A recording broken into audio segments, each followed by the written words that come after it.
Kembali lagi di Analisa Santo yang mengudara bersama gua Felix, dan hari ini kita mau bahas yang agak keras. Intro dulu. Di episode kali ini gua akan membahas tentang dua derby yang terjadi di wilayah Balkan dan Soviet. Bisa dibilang ini banyak melibatkan unsur-unsur politis di dalamnya, dan ultras-ultrasnya juga cukup fanatik. Ada dua, yaitu Eternal Derby di Serbia dan juga Klasische atau derbynya Ukraina. Kita lihat nih. Pertama kita ke Serbia dulu. Menurut buku Behind the Curtain Football in Eastern Europe, sebenarnya ini Eropa Tenggara ya, Serbia tuh. Jonathan Wilson bercerita kalau pembentukan klub-klub sepak bola di Eropa Timur itu ada patronase yang sama, yaitu terkait dengan instansi kepemerintahan, dan hal ini juga ditunjukkan dalam rivalitas antara Crvena Zvezda atau disebut Red Star Belgrade dan juga Partizan Belgrade. Dua klub ini dibentuk dalam rekonstruksi pasca perang Yugoslavia. Red Star oleh rezim komunis dengan bintang merahnya, dan Partizan oleh tentara rakyat. Seperti yang udah sering terjadi di negara-negara blok timur, mereka cuma jadi pion perebutan kekuasaan antar lembaga negara. Rivalitas Red Star dan Partizan sudah mengakar sejak Perang Dunia Kedua, ketika Adolf Hitler ngebagi etnis bangsa Serbia jadi dua kelompok, itu Chetnik dan juga Partizan. Chetnik adalah pengikut dari Draza Mihailovic, mantan Menhan yang angkat senjata pertama melawan pendudukan Jerman. Kebanyakan dari mereka itu adalah para aristokrat borjuis yang justru jadi titik lemah. Sementara itu kaum Partizan itu adalah pengikut Josip Broz Tito yang berperang gerilya melawan Nazi.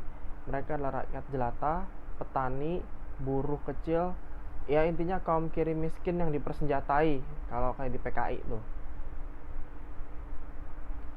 Waktu Tito jadi pemimpin Yugoslavia yang berdaulat, kaum komunis berkuasa dan monarki kicep. Tapi Tito sadar dia akan dapat resistensi dari kekuatan monarki yang masih tersisa. Ini nggak bagus karena Yugoslavia masih bau kencur. Makanya Tito berusaha memfasilitasi kaum borjuis dengan mendirikan Red Star Belgrade pada 4 Maret 1945, beberapa bulan sebelum hari kemerdekaan kita lah. Sikap Tito ternyata malah bikin kaum Partizan iri. Sebagai bentuk perlawanan kaum militer yang kesal sama Tito, makanya mereka mendirikan klub Partizan 7 bulan setelahnya, yaitu 4 Oktober 1945 atau 2 bulan setelah kita merdeka. Kerennya pihak tentara ngebangun stadion Partizan itu cuman berjarak 900 meter dari stadion Maracana. Pakai K ya Maracananya, bukan Maracana yang di Brazil. Ini kandang Red Star. Cywar ternyata sudah dimulai sejak era awal. Nah, letak dua stadion itu kan di tengah kota Belgrade, yang diharapkan mampu merebut simpati masyarakat kota untuk membelot dari Red Star menuju ke Partizan. Sayangnya, di masa depan hal ini justru bikin kekerasan selalu identik dan gak terhindarkan. Fondasinya pembentukan kedua klub ini juga berlandaskan rasa benci. Makanya gak heran kalau kemudian setelah Yugoslavia bubar jadi Serbia dan Montenegro, terus dipecah lagi jadi Serbia sama Montenegro dipecah jadi negara masing-masing, rivalitas Red Star dan Partizan terus panas. Ngerti deh kenapa derby ini disebut Eternal Derby, karena ini bener-bener perang abadi yang gak berakhir di kota Belgrade. Dan kita harus ingat, Serbia itu salah satu negara termiskin di Eropa. Dinamo Kiev dan Shakhtar Donetsk, nah ini juga masih melibatkan wangsa Soviet. Nah, kita lihat Dinamo Kiev itu mendominasi sepak bola Ukraina, terutama setelah mereka lepas dari Soviet pada tahun 91. Dinamo Kiev ini jadi tim terkuat yang sukses juara 9 musim dari tahun 92 sampai tahun 2001. Waktu itu pesaing utama mereka ada Dnipro Petrov yang sudah bubar, dan Chornomorets Odessa. Atau pengusaha super kaya bernama Rinat Akhmetov jadi presiden klub wilayah Donbas pada tahun 95. Nama klubnya adalah Shakhtar Donetsk. Selanjutnya pada periode 2000-an, Shakhtar mendominasi sepak bola Ukraina. Perseteruan Dinamo dan Shakhtar disebut sebagai Klasisne atau El Clasico-nya Ukraina. Nah, perang mengubah segalanya. Semua berubah setelah perang Rusia-Ukraina yang terjadi tahun 2014. Perang dingin mereka yang membuat mereka itu nggak pernah saling ketemu di kompetisi Eropa selama bertahun-tahun, baik itu di wakil klubnya atau timnasnya. Ya, penyebab utamanya balik lagi sengketa wilayah di antara kedua negara. Yang paling terkenal buat direbutin adalah Krimes. Selain Crimea atau Crimea, selain Crimea ada satu wilayah lagi yaitu Donbas. Donbas inilah Shakhtar Donetsk berdomisili.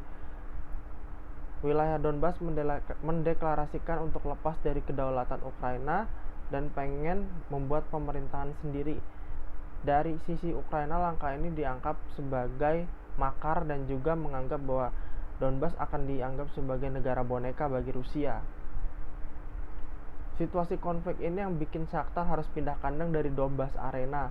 Pada awalnya mereka main di arena Lviv, beberapa pemain, tapi mereka juga ada yang bertahan di Donbas karena kepercayaan dan ideologi politik yang mereka anut. Termasuk beberapa legenda klubnya yaitu Viktor Zhahintsev dan juga Yuri Dehterov.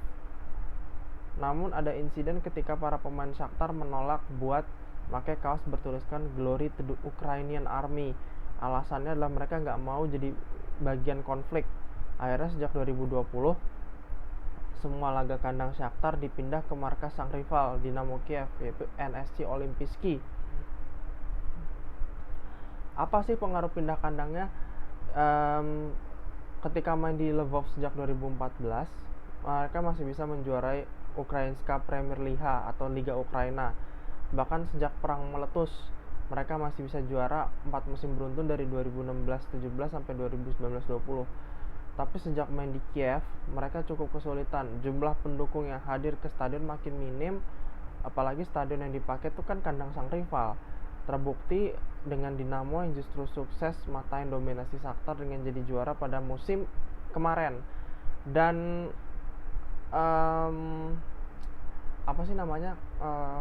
untuk kalau kita lihat ya, setiap pertandingan Liga Championsnya Shakhtar itu pasti mereka kandangnya di Olimpijski. Ya, harus berbagi dengan Dinamo Kiev. Dan tadi sesuai yang gue bilang, Rusia dan Ukraina tidak akan pernah saling ketemu baik klubnya atau timnasnya karena alasan politis itu.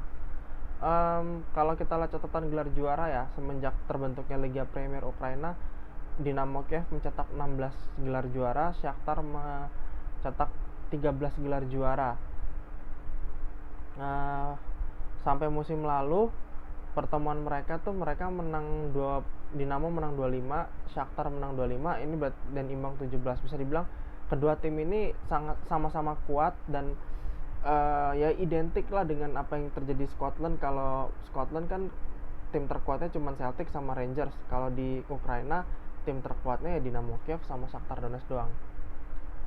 Oke, itu aja dari gua hari ini. Thanks for watching.